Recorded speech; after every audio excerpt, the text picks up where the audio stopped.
Salut YouTube. Bon, on est en live sur Twitch, bien évidemment, vous l'aurez remarqué avec les overlays, on va faire un petit deck profile avec le chat, donc bien évidemment, vous inquiétez pas sur le format, si je réponds à peut-être quelques questions rapidement. On va commencer tranquillement avec le main deck, voilà, hein, j'avais le tapis à la base, j'avais le petit field center à la base, j'avais l'esquive à la base, et bien évidemment, on a Norme des Ponix. Tranquillement. Donc voilà, 3 Ponix évidemment, c'est le starter, c'est le Krakito. Ensuite on a une deuxième norme qui est une pièce d'engine incroyable pour le grind, 3 Arvata. C'est le boss, c'est la negate d'activation de monstre. Donc ça, bah c'est top délire tout simplement, il n'y a rien à dire de plus. 3 Kirin, c'est pareil, c'est la meilleure carte du deck, c'est Charvara 2.0, si vous connaissez Unchain. Ça permet de dodge des imperms, ça permet de dodge des choses. On se régale. Et d'un point de vue très classique, on joue 2 Garonix et un Barong, histoire de combler un peu les combos sur les mains un peu faibles. Donc ça, niveau monstre, c'est le package assez standard. J'ai vu des listes où il jouait attaque feu, etc. Moi, je préférais essayer sur Fire King, vraiment là-dessus. C'est une version pure, donc évidemment, on aurait pu avoir un petit frein qui serait arrivé, mais j'ai décidé de ne pas jouer ça. Donc 2 îles des rois du feu, 3 sanctuaires pour la stabilité et une brûlure. Ça, c'est vraiment pour aller... pour avoir le package. Le 3 sanctuaires, c'est vraiment pour la stabilité du deck, étant donné que j'ai décidé de ne pas jouer tanky du tout dans la liste, et plutôt m'atteler à juste 3 pots de prospérité pour maximiser les free spots après. On va en parler juste derrière.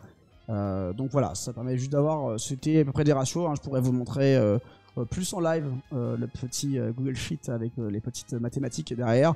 Mais voilà, c'est la stabilité qui me paraissait la mieux sur juste l'engine... l'engine Fire King, donc voilà, c'est plutôt cool. C'est assez classique finalement comme ratio, mais ça fait vraiment le café, c'est vraiment les free spots qui vont être un peu plus travaillés et l'extra deck. Donc voilà pour ça.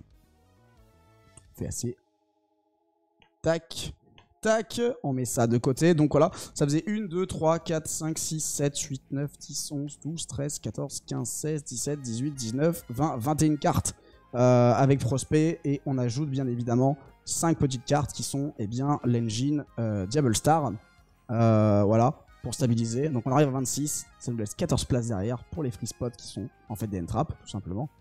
Donc voilà, on a le ratio assez classique. Des fois 2 sorcières ça serait bien, mais ça a moins d'intérêt, t'as pas envie de l'avoir en plus en main à chaque fois, c'est un peu du moins, sur shifter ça joue pas correctement. Donc voilà, post-side ça m'est arrivé de cut des wanted justement, pour éviter de se prendre des shifters abusifs, même si ça baissait un peu la stabilité. Donc voilà, 26 cartes, et donc après on passe à 14 entrap.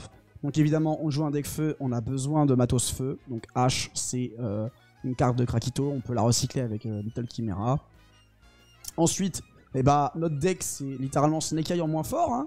Donc 3 Mourner parce que ça attrape bien, 3 Veiler parce que ça attrape bien, et 3 Imperm parce que ça attrape bien aussi en fait, hein, tout simplement.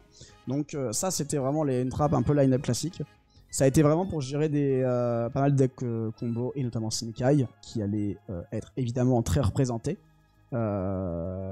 Malheureusement, ces deux-là, ça attrape peu Tempai, ou que sur ses mains faibles, et il reste que ces deux-là, et encore Imperm toute seule ne fait pas grand-chose, il en fallait 2. Après, mon engine gère assez bien Tempai de base, parce que le board se joue en fin de damage step, à condition d'avoir les monstres en défense, vu qu'ils ont que 200 points. Lorsqu'ils sont détruits, on joue, donc c'est cool. Mais voilà, c'était un choix pour gérer beaucoup de decks de manière générique. Et 2 Ghost Ogre en supplément, voilà, pour combler. Alors que 2 parce que jouer à 41, les mathématiques c'est pas fou. La carte touche pas tous les decks du format, ça touche Voslash, ça touche Yubel, ça peut toucher Tempai justement, mais ça joue pas sous Shifter. Donc un peu de point faible là-dessus quand même. Quand même très satisfait d'avoir main deck. Ça permettait d'avoir des versatilités, mais quand t'as que celle-là toute seule, je me sentais un peu à poil. Contrairement des fois à une seule Imperm qui peut faire le café, qui peut être utilisée en second, même si elle peut être utilisée en second aussi, mais Imperm en second, en 6ème carte, c'était cool. Alors que Ghost Ogre était un peu moins forte. Donc voilà. Donc ça c'est pour les free spots. Donc c'est plutôt cool. Vraiment plutôt satisfait de la decklist. Les free spots, j'ai pas forcément beaucoup de choses à en redire. C'est peut-être dans l'engine, modifier quelques ratios. Pour peut-être repasser avec des tanky, repasser avec d'autres techs, etc. On fera un peu de cook sur les lives, je vous en parlerai un petit peu plus en détail.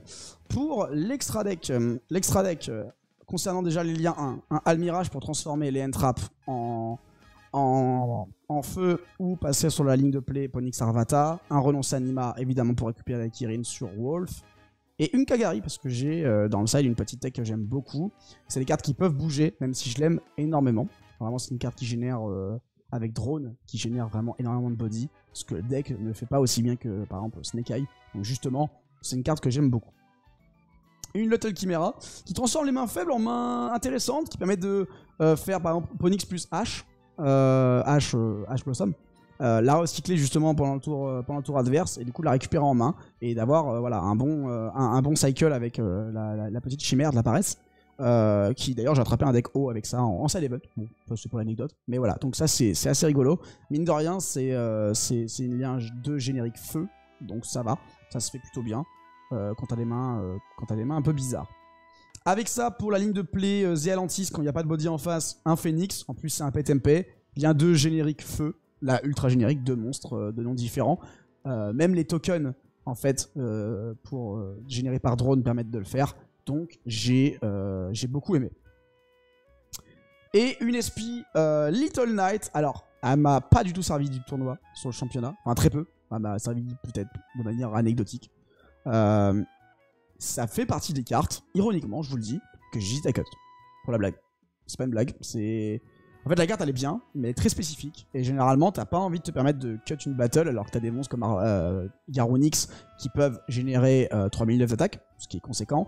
Et surtout, donc d'aller taper dans des monstres, ça va, mais quand c'est directement, bah en fait, tu veux pas trop te permettre de dire je gère une carte, puis je veux battle direct, tu peux pas. Surtout voilà, la battle est une ressource importante. Un Wolf, bon bah voilà, on peut le mettre là, hein, c'est pour avec le Anima, il est cool, on se régale avec. Avec ça, bon, bah, la princesse prométhéenne, c'est une carte de zinzin, hein, vous la connaissez. Bien sûr, pour monter sur princesse, notamment avec drone ou d'autres cartes dans pas mal de match-up, et ben on a les deux charmeuses, hein, Dark qui passe par Anima ou la sorcière, et Ita, bien sûr. Donc ça c'est génial, hein. Quand tu prends une hache, tu peux repartir avec Ita remonte sur princesse et tu refais ton board tranquillement malgré ça.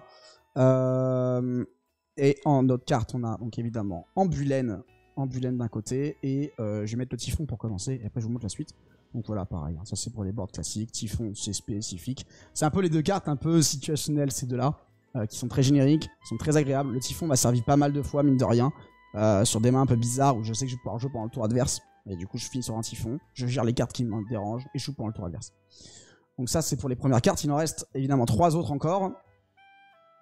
Il en reste 3 autres qui sont, bien évidemment, Zealantis et Phoenix enragé, hein, comme je vous l'ai dit juste avant.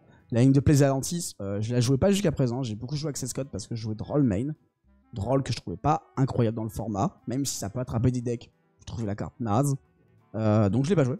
Donc il me manquait après des magiciens, donc Access Code, même si il a pas le même rôle que Zealantis, voilà, il était, je trouvais moins bien, moins stable, moins fréquent, moins intéressant. Sachant qu'on pouvait se faire attraper. Et évidemment, vous l'avez dit dans le chat, Éternité Garonix, le Krakito, c'est un pet MP, c'est un Rasboard, ça reborn 2, voire 1 en fonction de la situation. Il peut se reborn lui-même, sous skill drain il est à 3000 et il reborn s'il est détruit, donc c'est le boss quoi en fait, hein, tout simplement. Lui c'est impossible de le cut pour moi, ceux qui veulent pas le jouer je comprends pas. Voilà, tout simplement. Juste Sanctuaire c'est une carte qui du coup a de la présence. Tout simplement monumental. Donc voilà pour l'extra deck. Bon, je vous ai dit à peu près ce que j'envisageais de peut-être cut, peut-être modifier. Voilà, il y a des choses. J'avais pensé à Triart et tout avant. J'avais pensé à bref d'autres techs. Voilà, pour l'instant, je les garde secrètes au cas où qu'on fasse des tournois et qu'on se rencontre. Mais voilà, c'est rigolo. Pour le side, un plumeau pour commencer. Le plumeau de la Marpie, voilà, je l'avais mis parce qu'il me restait une place dans les maths et j'étais en mode qu'est-ce que je vais mettre comme one-off. J'avais pas trop envie de me prendre, je voulais plutôt ralentir des boards, que ce soit contre des Snake Eye Melodious, des decks comme ça, des Rescue Ace, etc. Je voulais un peu forcer le tempo, tout simplement, et essayer de ralentir la game, parce que c'est un peu le gameplay Fire King, c'est pas aussi explosif que Snake Eye, donc t'as envie de ralentir la game pour passer en mode contrôle. Et là, quand t'es en mode contrôle plus gameplay labyrinthe, c'est plus à ton avantage. Donc t'as envie de ralentir et des cartes comme ça qui forcent le timing, qui forcent l'interruption maintenant, ça fait vraiment plaisir. Et évidemment, donc une deuxième brûlure, hein, même rôle là-dessus, même que ce soit pour les Gophers ou certains Go Second, c'est un match-up La carte, elle régale parce qu'elle permet de faire du dodge d'imperm. Elle permet vraiment d'aller taper des macros et surtout de générer des triggers de destruction de feu. Donc c'est cool. Avec ça, pareil, un call by, voilà, side plutôt, parce que il aurait pu être main, mais j'ai pas trouvé la place de le mettre main. Donc il est resté side comme le dernier format, où il était vraiment bien en side. C'était pas forcément un excellent choix, mais j'étais plus à l'aise avec ça, parce qu'en fait, le problème de call by, c'est que si je joue mon tour, que je tape call by, je tape une entrap que je possède en main, ma entrap est morte. Et je peux pas me permettre de norm mes entrap dans toutes les lignes de play, même si ça se fait des fois très très bien. Donc je me suis dit, je la garde en side. Un drone que j'ai bien aimé, hein, c'est des cartes qui peuvent bouger pour libérer une place dans l'extra deck, mais la carte, je la trouve insane. À chaque fois que je l'ai eu, les games c'était pas les mêmes. Hein. Vraiment, voilà. C'était vraiment pas les mêmes. À côté de ça, un petit playset, voilà, 2 Druise Wurm, un Magnamut. Donc ça, c'était voilà, pour les match-up branded, voiceless, etc. J'ai hésité à mettre Zizikro très longtemps. J'aimais beaucoup Zizikro, de toute façon j'aime beaucoup la carte. Contrairement aux Bestial qui peuvent se faire avoir sur une decklist Puppet Turbo, qui n'est pas la liste classique de tous les branded, mais je sais que ça ne suffit pas à battre le deck tout seul. Donc j'ai hésité pour ne pas avoir de body sur le terrain et voilà, de ne pas se faire embêter justement, de se reprendre un Bestial en reverse ou autre. Voilà. Il me restait 3 places, techniquement je ne savais pas quoi mettre, très clairement, pour c'était un match-up, et je me suis dit, bon, on va essayer de target des match-up un peu plus véloce que le mien. C'est une carte qui pour moi n'avait pas sa place, c'est par défaut parce que par un petit peu de manque de temps sur la DL, ou plutôt manque d'idées, je dirais. J'ai mis 3 Nibiru. Et quand je dis manque d'idées, plutôt manque de ressources aussi, parce que j'aurais bien aimé mettre le petit package Delta. Delta Gamma Driver, voilà, le petit package des Psy-Frame. Mais je les avais pas. Et je pouvais pas les choper parce que dans la team, ils étaient déjà récupérés par les autres Fire King. Donc on a décidé, moi j'ai décidé de partir sur Nibiru. Parce que je savais que ça pouvait attraper du zoo au cas où je tombe sur des match-ups bizarres. La carte, elle gérait bien Melodious, des trucs comme ça, donc je me suis dit, go. Alors, Metaltronus, justement, pour gérer Poplar, etc., j'y ai pensé trop tard. Metaltronus a été considéré que trop tard, justement, pour répondre au chat rapidement. Parce que la carte, elle faisait aussi gérer Flunder, parce que tu pouvais Spegaronix sur M-Pen, et bref, voilà. J'y ai pensé un peu tard, j'avais pas fait tous les patterns, justement, de toutes mes cartes pour gérer la méta, donc j'ai essayé de ne pas la jouer dès le moment. Mais c'était une carte que j'envisageais, très clairement. Du coup, à la place, on est parti sur 3 skill drain. Est-ce que j'ai besoin d'en parler plus? Petite malveillance max, bien sûr. Et parce que jamais 203, un petit fragrance. Voilà, ça c'est vraiment pour attraper des Tempai, des Snake Eye, etc. Voilà, c'était cool. Voilà, j'ai un deck qui joue sous skill drain, bien sûr. Donc voilà, on joue. Et comme il manquait une carte, à la fin, on a mis la Ghost Ogre. On a été 2 à faire ça dans l'équipe. La Ghost Ogre, la dernière, pour avoir le playset. Parce que la carte touche quand même quelques match-ups comme Voiceless, Tempai, etc. J'étais très heureux de l'avoir à ce moment-là. Parce que c'est un free spot qui a vraiment de l'impact. Contrairement à d'autres cartes. C'est exactement ça. Très mal intentionné avec le skill drain. Donc voilà pour la decklist. Je vais répondre à toutes vos questions dans le chat, je répondrai à toutes vos questions dans les commentaires. Merci d'avoir regardé la vidéo les gars. Mettez un petit like si vous avez kiffé. N'hésitez pas à passer sur les live remote, même en off sur le Discord. Vous avez tout dans la description de la chaîne et de la vidéo. Sur ce, je vous dis à la prochaine pour la vidéo. Abonnez-vous. Ciao, bonsoir.